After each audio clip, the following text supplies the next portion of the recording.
The second season of any Fortnite chapter is always an important one, as it defines how the rest of the chapter is going to work, refining ideas introduced in the first season while adding new changes to give it its own identity. And Season 2 of Chapter 7 started in a way that nobody was expecting, with Fortnite increasing the price of V-Bucks and Epic Games laying off 1,000 employees. That's one way to start a season, I guess. I don't want to talk about the layoffs too much. It's a very serious topic, and I'm not qualified to break down the consequences of it. But the reason I bring this up is because you cannot deny the effect this had on both Fortnite's perception and morale in the community. It's hard to be enthusiastic about a game when the company running it screws over both its own developers and the consumers at the same time. And this was a big news story, having several people talk about it outside the Fortnite community. Epic Games just showed the world that one of the few pillars holding up the games industry, Fortnite, is in fact shaky. We got the Overwatch Fortnite collab after Fortnite lays off everybody at their company, so we get like fucking half-ass shit. Your game's extremely successful, lose your job. Your game's not successful, lose your job. Your game exists, lose your job. Having that many people talk about a game in a negative light absolutely affects how people see it. Obviously, as bad as this looks, this isn't going to kill the game. This is not Epic's first round of layoffs, and Fortnite has enough whales in the community to keep a small indie studio afloat for a lifetime. Economically speaking, Epic will be fine, but it's that morale hit that still lingers to this day. Most people I know in the community became a lot more hesitant around Fortnite after the layoffs and price increases, people being more stingy when it comes to buying cosmetics, and even a lot of my friends that are more so-so on Fortnite wanted to try playing other games. We still played Fortnite, but it's not the default that it used to be. It's just hard to be excited about Fortnite after everything that happened. Now, credit where credit is due, Fortnite did everything they could to try to turn this around, being more transparent online, engaging with the community more, and even releasing cosmetics that have been sitting in the files for years. It's a step in a nice direction, but it's gonna take time to build that trust back up. But with all that said, I do have to ask, how did the season fare with all the drama around it? Did this tarnished reputation impact the quality of the game? Or is there still good in there? Like, everything I've talked about here has been external forces, things outside the game, and we've not talked at all about the game itself yet. They are still factors that affect the season, but nothing that talks about the season itself. I want to try and separate art from artist for a second and look at how good this season is on its own, as hard as that may be. Despite everything, how well did Fortnite Showdown stand on its own? Let's see. Let's look at everything that Season 2 had to offer. The good, the bad, and the... Actually, now that I think about it, was there anything bad about this season? Because all things considered, this season was actually really good.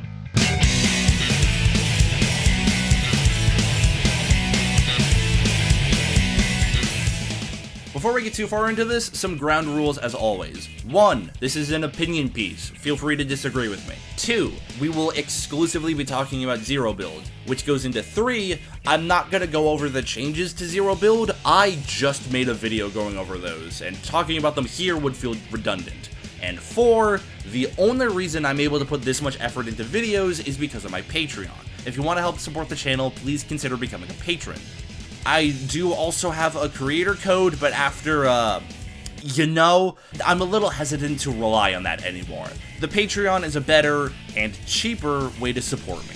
Now, let's start off with the main gimmick of the season, and the thing that's going to be clogging up the top half of the screen most of the time. The rivalry system. This is basically a complicated bounty system.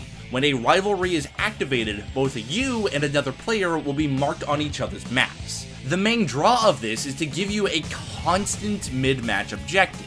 Instead of blindly stumbling around the map looking for another player, you're given a target to go after. And these things are constantly going off, so you'll always have the option to go after one. It's a neat little gimmick, helping tie into the season's theme without being too overbearing. Just a simple nudge in a direction, like, hey, go kill this guy. Not only does this give away the location of another player, but if you manage to kill the selected player, you'll be rewarded with 10 rivalry credits, which you can spend at the rivalry board for items and weapons. They range from small things like little upgrades or free XP to game changers like exotics and out-of-season weapons. This is a permanent currency that carries over from game to game, and I don't like that. It's not a terrible system, I think it's a really cool idea, I just don't like how much of an advantage this gives to players who are grinding the game non-stop. If you have a life or are trying out different games for whatever reason, you just won't be able to get those game-changing items as frequently. You can still get them, like the highest price I ever saw for one of these things was 80 tokens. But that's still 8 rivalries you have to complete. That's like 3 matches worth of work for one gun. And that's a lot of work for an employed person. But other than this one issue, rivalries are a ton of fun. It's an interesting system that goes with the season's theme in a fun way. I really hope they keep this around for a while, it's really good. Another thing they added this season is a drivable battle bus. Yay! I hate this!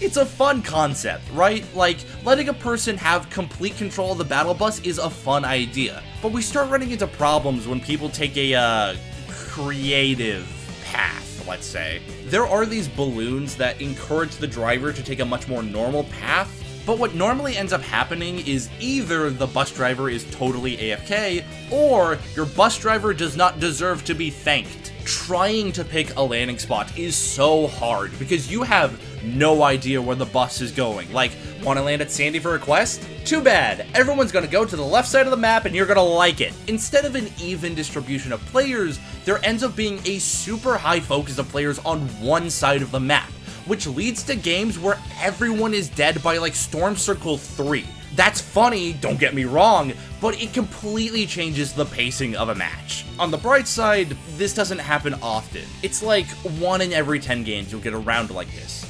Driving the battle bus is just one of those things where you're like, it's so much fun. I never want to do that again.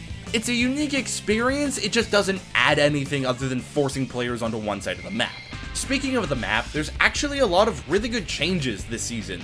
Like, there's actual diverse locations on the map now. It's nice to get a little bit more color around here, and Frigid Fortress brings a lot more cool tones by adding more whites and blues to the map. The structure of the fortress is very similar to the Underworld from Chapter 5. You know, big castle defined by a giant bridge in the front. But this place differs by being much closer to the ground and being much bigger.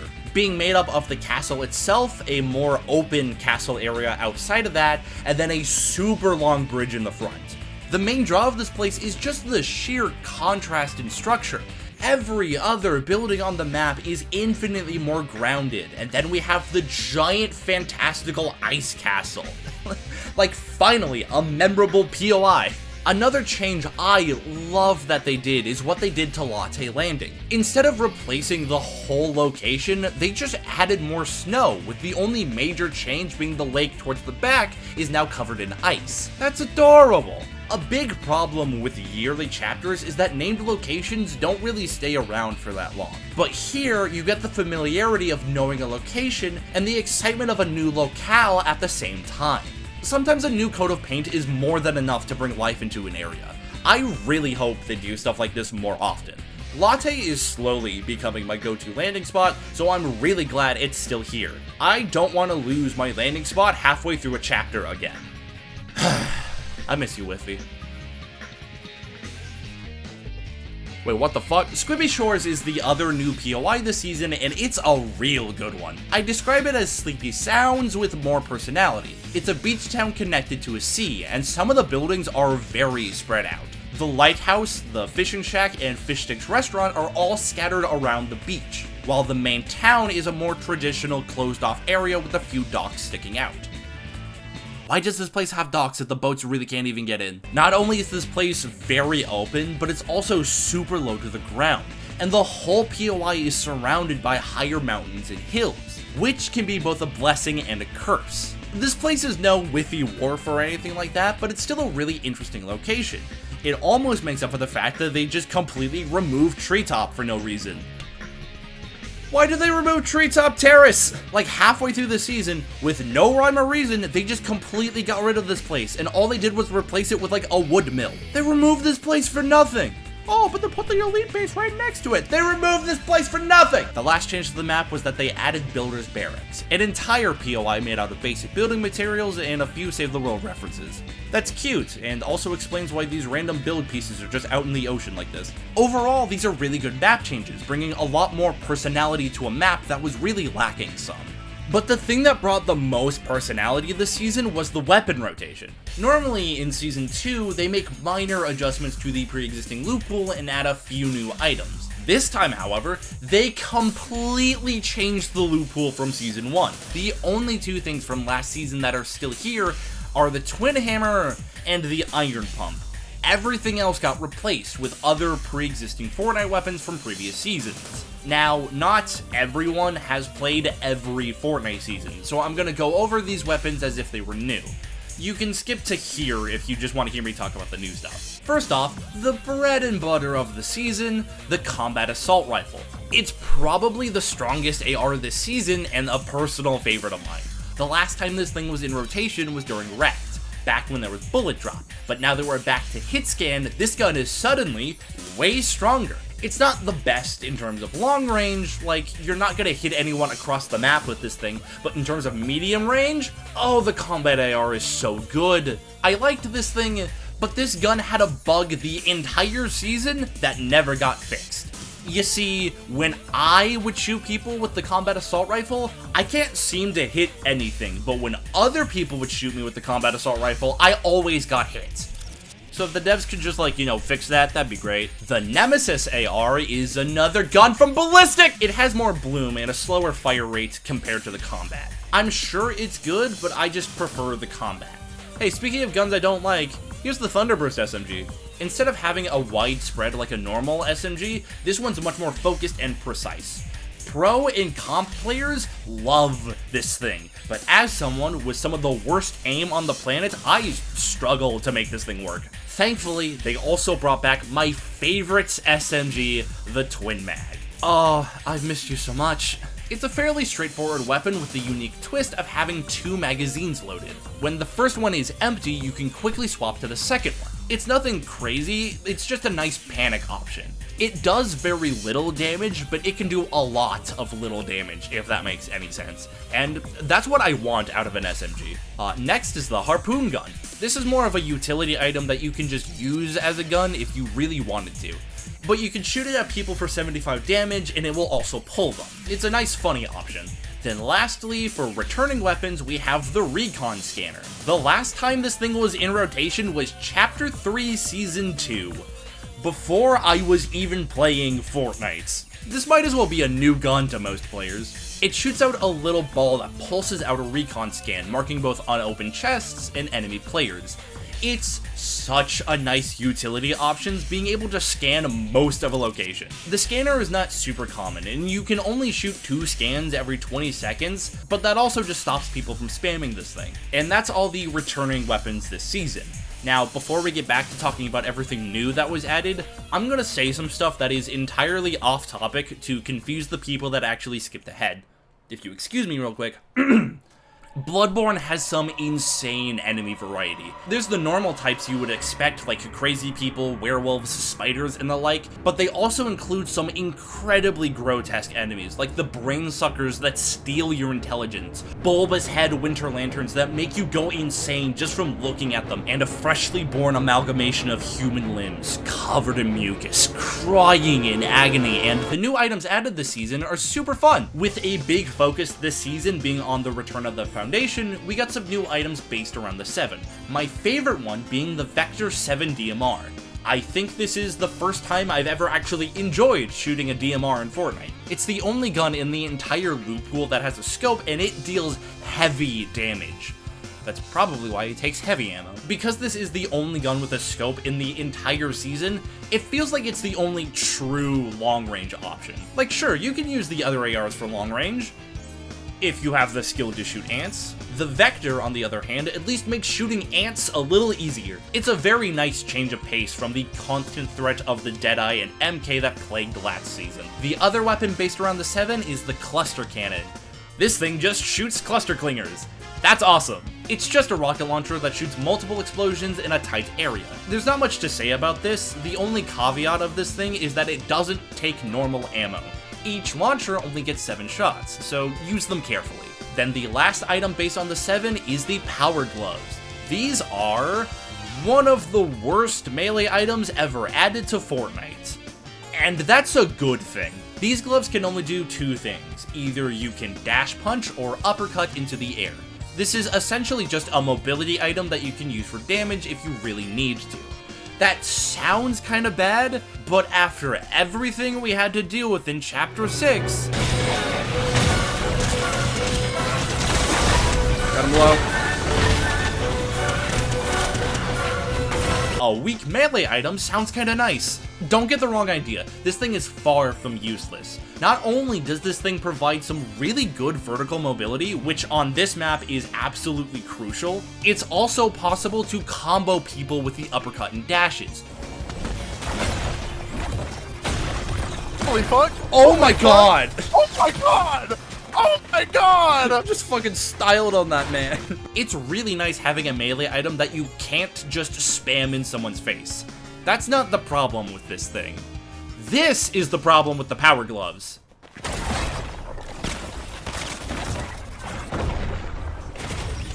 The fuck was that?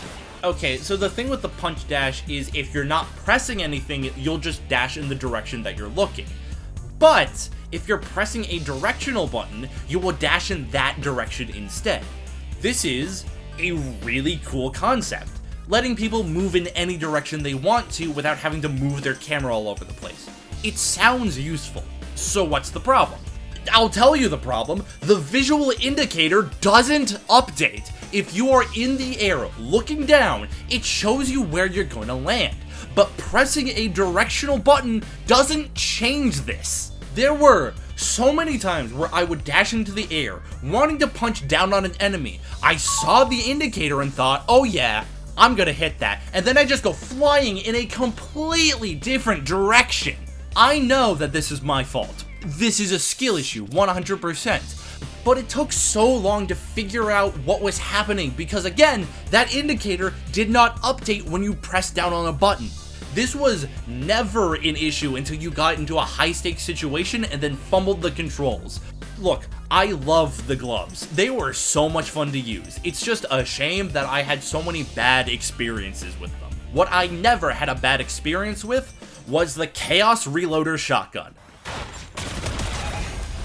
Oh, this thing was so good. If you take everything I enjoyed about using a sniper and put it all into a shotgun, you get this. A gun that does crazy damage at the cost of only being able to fire one shot every 2 to 3 seconds. That's a lot of time to wait between shots. But the beauty of this gun comes from the fact that it reloads when you're not holding it. This is the perfect shotgun to open up a fight because you can't rely on it to do all of the damage, forcing you to switch to another weapon until the gun is reloaded. It's also a high-risk, high-reward weapon because if you miss a shot, you then can't use your shotgun for a few seconds. The Chaos Shotgun gives the same level of dopamine as hits with the sniper, because when you hit with it, oh, it feels so good. I kinda wish that they went harder on this idea, having to wait like a full 5 seconds between shots. That would have been crazy. They also added in the Super Shredder shotgun, which can be described as a weird combination between the Wrecker and the Ranger shotgun. Just like the Thunderburst SMG, it is very precise with a tight spread, but that spread can hit for a lot. Because I really liked the Chaos Reloader, I really didn't get to use this gun that much, but the few times I did, it seemed really good. Same goes for the Hammer Revolver. I used this thing like twice, and it seemed like a weaker Mammoth pistol. I much prefer the other pistol that they added, which is just called Pistol. No weird names, no gimmicks, it's just Pistol. The art team was just feeling lazy that day, I guess. They instead chose to go crazy with the Cube Rifle. This thing's weird. It has a very standard shot for its primary fire, but it also has a secondary fire where it shoots cube rockets. This thing is both an assault rifle and a rocket launcher. I love how slow the cube rockets are. You can just see them coming from a mile away. It moves so slowly that I thought you could just shoot these things out of the air to counter them. You can't, but that would have been incredible. The problem with the cube rifle is that you can't ADS with it. So when you're holding this thing, your camera is just constantly pushed over your shoulder. And that just feels wrong. Could they not just have the rockets be on a different button or something? No? Whatever. Go pew pew and make me smile. Lastly, for the loot pool, we got 2 new utility items. After 2 full months last season of the community crying over shockwaves, Epic went ahead and created an entirely new form of shockwave that is infinitely more balanced. You cannot break structures with these things, they don't launch you as far, and the community is still angry about them. Oh, why do we even try? I honestly prefer these over regular shockwaves, because instead of giving you one big boost, it gives you a small boost and gives a short overdrive effect, letting you run faster for a short time. I'm just convinced at this point that the community is just gonna hate any mobility item. Whatever. The final item in rotation is the Skyline Deployer, letting you put a zipline wherever you want. Hey, remember my biggest complaint about this map? All that verticality that makes it hard to get around? Well, this thing fixes all of that. You can now easily get over any wall or terrain in your way, something that felt so needed on this map. It's not gonna get you out of a fight or anything like that. Just being able to move around steep elevation easier is more than enough reason to carry this thing. The loot pool for this season is so good. Weapons that feel useful without feeling overpowered, nothing feels like a mandatory carry. It's so well put together, but it's not perfect. I know I've been singing this season's praises for the past 10 minutes, but there are still problems here. The main one being that the loot pool just doesn't have any spice to it. There are so few cartoony weapons this season, and the ones that we do have are too grounded to be qualified as goofy. The cube rifle, for example. It's weird, but it doesn't have good game feel to it. Always having the camera pushed in and not being able to ADS messed with shooting people from a distance. The cluster cannon had limited range. Not only did the reload take forever, the animation was unclear when it finished, leading to several times where I accidentally canceled the reload before the animation finished.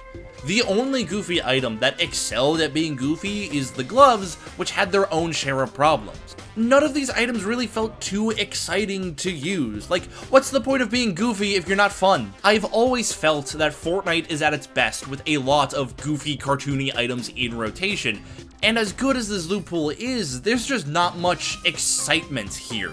Even with the ability to buy exotic out-of-season weapons, how often did you actually see these things? Like, once a game? Maybe? I know that they're trying to go for a balance and not go overboard like they did in the past, but in turn, we're getting loot pools that don't have much personality to them. If they were to remove like all the mobility items along with the gloves, this season would basically play like a third-person Call of Duty game.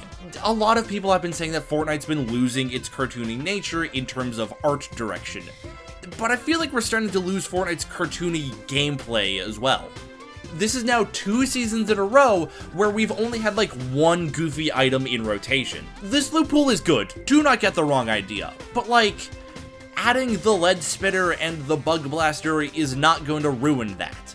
This is a fun season, but it's the equivalent of getting chicken wings with no sauce. Like, it's good food, but where's the kick? But, other than that, this is turning out to be a really good season. The item rotation is good, the map is good, even the battle pass is really good. Part of this is because it's filled with returning characters. Instead of giving us 7 new characters and trying to make us care about all of them, over half of this pass is returning faces, which is always fun to see. And credit where credit is due, even the original characters are good. Squibbly has this deep hatred for Fishstick, and Windfrost is a kinda ice skating warrior fairy kinda thing. The only character in this pass that feels generic is Dasha. Like, didn't we just get a gamer girl character like 3 seasons ago? And she only has like 2 character interactions on the map. One with Jules and another one with Wonky that... Wait, last time we saw the lazy river, it was filled with...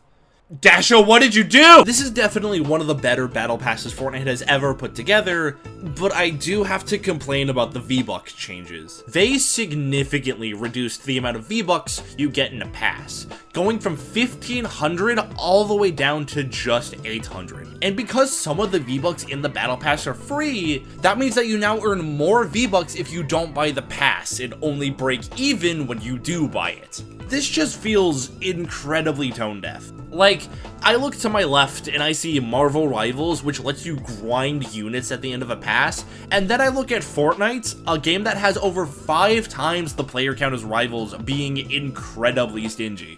I only bring this up because I know a lot of people only buy the battle pass because they get a return on investment, but with these changes, you now get more V-Bucks if you don't buy the battle pass, which seems like a terrible idea once people figure this out. But then again, this is Fortnite players we're talking about. They haven't even realized that the story this season's not that good.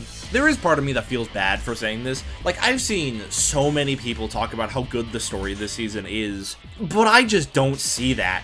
This season was set up like it was going to be some massive story-driven thing, but for being a season based around Ice King versus the Foundation, it doesn't really do much to explore that concept. There was one singular audio log that goes into the Ice King's motivations for why he's fighting the Foundation. Yeah, what does that guy even want? Have you seen all the random junk he keeps in that castle of his? He's a collector. He wants his favorite toy back. That's it. That's all we got for an A plot, and the B plot doesn't get much love either. The Voyager doesn't do much of anything this whole season. Like, there's 3 0-point shards just sitting on the map, and Tall, Dark, and Orange doesn't do anything about them. Until now, during the last week of the season. Alright, better late than never, I guess. Now, I am being a little unfair because at the time of this video's release, the big end-of-season event has not happened yet.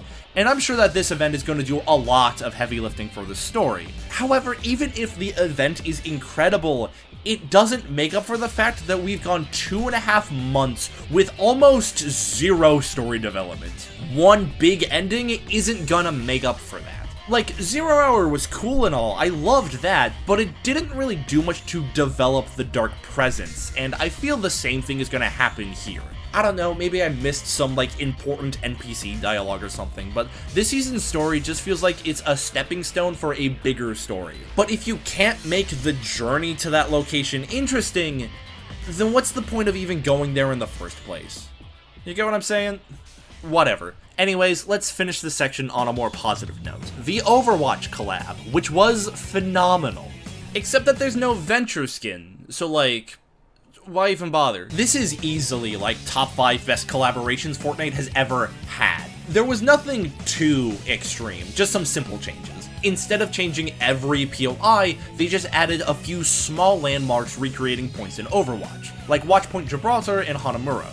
I don't play enough Overwatch to recognize these places, but my friend Michael was audibly happy when we played together. Oh my god, it's First Point though. It's First Point. It's exactly recreated. It's fully First Point of Hanamura. This is a full it even has the fucking bell! They modeled the bell! They added in a new Rift event for this collab as well, where you push a payload just like in the game, and I never got to experience that.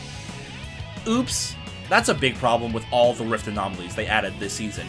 Almost all of them were things that only really affected the surrounding players. Things like the Portal boss fight or the Infinity Blade were cool additions, but most players in a match weren't affected by this. If an anomaly wasn't near me, there was no reason to even think about these things. Wait, wasn't I talking about Overwatch? If you want to be Tracer, you now can. Not only did they add her pistols, but they also gave her her blink abilities, including both the dash forward and the rewind, which you could apparently die doing. The pistols didn't do that much damage, being very comparable to the SMGs in rotation, but the movement abilities let you jump around and be a nuisance to other people, just like how Tracer plays in Overwatch. I don't want to be Tracer anymore. Mercy's staff was also added and gives you most of Mercy's abilities. You can both heal and damage boost other players and also glide around while doing so. You can even res other players with the staff. However, they did make a change to this that I didn't like as much, and that's how you can use the staff on yourself. I understand why they did this, so you can still use it in solos, but this also makes the staff incredibly busted. Normally, Mercy can only glide when healing another person, but now that you can just heal yourself, you can glide all over the place. It's a bit extreme, but hey, it's still fun to have. Other than that, these items were super fun. I also thought it was cute that they added in Fortnite original items that were similar to other Overwatch ones, like the Guardian Shield for Rein, the Katana for Genji, and the Pulse Rifle for Soldier 76. Why did they add this? Instead of adding the normal Pulse Rifle like a sane person, the version of the Pulse Rifle they decided to add was an exotic version that gave you infinite overdrive, letting you jump all over the map for free. It's basically as if Donny Boy's medallion could just shoot, and it shot fast. And for being an exotic weapon, you were constantly running into people with this thing. As good as the Overwatch collab was, the fun immediately stopped when you saw another player using this thing. Each game I loaded into during this event, I just assumed I wasn't gonna win, because every match always boiled down to whether or not you had the Pulse Rifle. Sure, they lowered the fire rate a little bit, but that wasn't the problem. The problem was that you were constantly running into players with this thing. How did the devs even remotely think this was... Oh.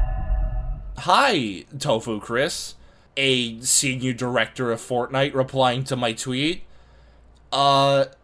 Here's why I'd feel that way. Oh, cool. Nice. Nice talking to you, dude. God, it is horrifying having an Epic developer reply to your vent tweet. Oh, I feel a little embarrassed. And on that note, that was Fortnite Showdown. It's crazy to me how Chapter 7 started off with such an annoying season, only to turn around and make one of the better seasons Fortnite has ever had. It's not my favorite, there were other chapters that resonated with me more, but it's legitimately hard to think of flaws here, aside from some of the obvious ones. Like, it's mostly just nitpicks. It's such a shame having the layoffs and price increases happen around the start of the season. That did such irreparable harm that it really didn't matter how good the season was. Even with Fortnite being arguably the best it's ever been, so many people were just jumping ship and ragging on the game.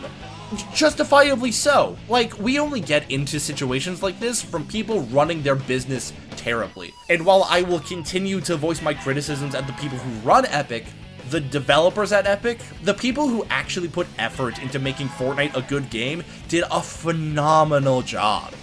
It's such a shame they have such shitty bosses. All things considered, I am honestly impressed that Fortnite was as enjoyable as it was this season during such a low point in the game's history. So, where do we go from here? Did Chapter 7 hit its peak? Will other seasons continue to live up to the standard that this one sets? We'll find out soon enough. While my confidence in Fortnite is still much lower than it used to be, this season proves the fact that Fortnite will at least continue to be interesting. Wherever we go from here, I'll welcome it with open arms. With open arms, I'm seeing you and I. Nothing comes easy, nothing comes easy. You and I will end up here together.